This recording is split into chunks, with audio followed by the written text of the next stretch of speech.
Hey, it's Jorge from brewbeeranddrinkit.com, and today what I'm going to be doing is I'm going to review my German lager. Now, I don't know if you remember, but what I was doing with this beer, I was basically brewing with aged hops, and there was a lot of things that I wanted to find out when it comes to brewing with aged hops, and more specifically, what I was looking for is how exactly does it work brewing bittering up your beer with beta acids as opposed to alpha acids. Now, to give credit where it's due, most of what I started learning and kind of seeing was through Brew Your Own magazine. They have a special edition Hop Lover's Guide.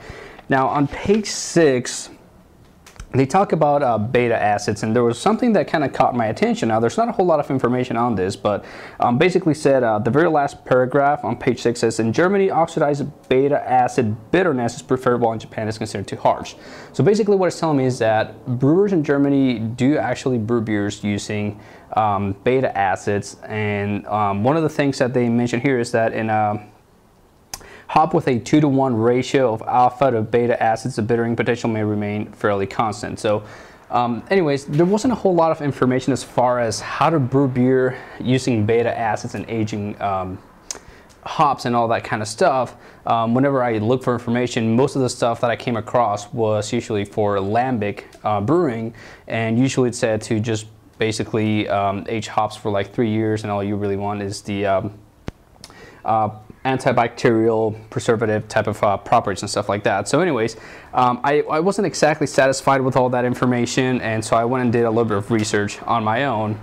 And this beer, when I decided to brew it, I was looking for certain things. Now, I read that and I think, okay, the bitterness might be harsh because of beta acids. Now, when I actually had it for the very first time,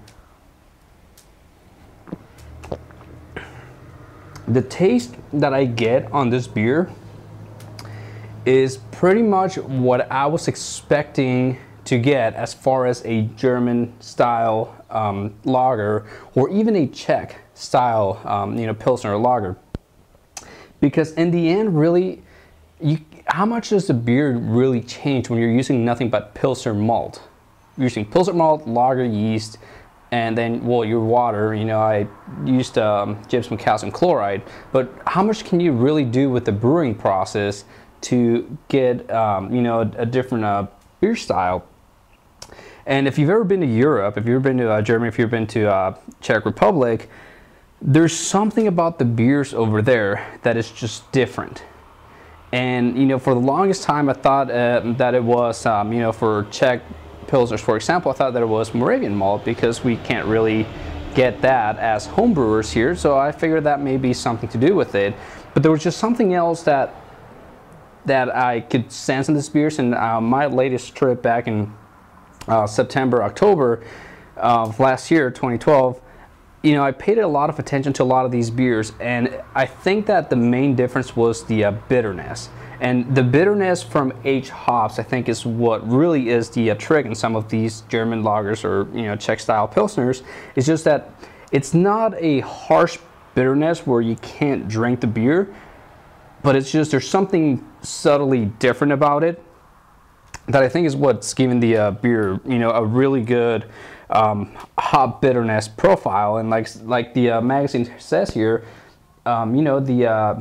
in Japan, it's considered too harsh. So for some people, it may seem a little harsh. But anyways, one of the things that I really wanted to point out with this beer and with this experiment was a lot of people, whenever they hear about brewing with aged hops, what they think is that their beer is going to have a cheesy flavor, because when you age hops, they do tend to get a little bit of a cheesy, stale flavor.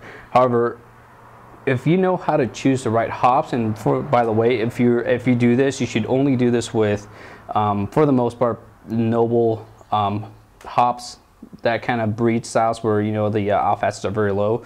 Alpha to beta ratio is fairly similar, 1-to-1, and that's really what you're looking for. So I brewed this beer, and I had a couple of my friends try it out. We drank it during the Super Bowl, everyone really loved it. And so anyways, the recipe, I mean, there's really not a lot to it. It's just Pilsner malt, but I think the H hops was really the trick to it.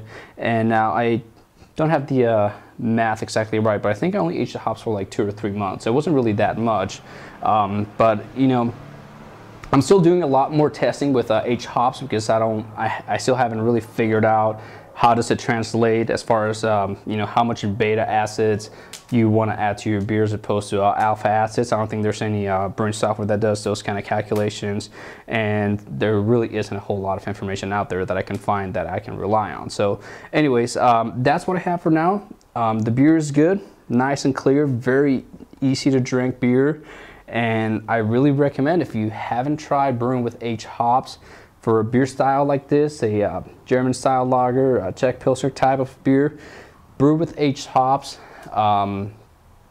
The thing that I guess the tip that I would give is, when you H hops, you put them in a brown paper bag, put them in a place. I put mine in the garage, and you're gonna keep coming back to it, you know, every week or so, every week or 2 weeks. You're gonna notice that it's gonna get a really cheesy smell to it at the very beginning, but that smell is gonna start to go away. So I put mine on a little cabinet, and when it started to get really cheesy, I kind of moved it out a little bit and then closed it up. That way I can see the cheesy smell kind of build up. And when that smell was for the most part gone, that's when I decided to use the hops. So I do not see or taste any cheesy flavor in this whatsoever, and the bitterness, like I said, I think is really what I was looking for. I'm actually extremely satisfied with this beer. It's really one of my favorites, and I will definitely brew this beer again. So you know, if you've seen some of my other reviews, I don't usually say something like that. So this is really a keeper recipe and way of brewing this beer for me, and I really recommend that you do the same. So anyways, that's it for now. I hope you enjoy the video. Hope you like the tips. I'll see you on the next video. Don't forget to like, comment, and share this video. Cheers.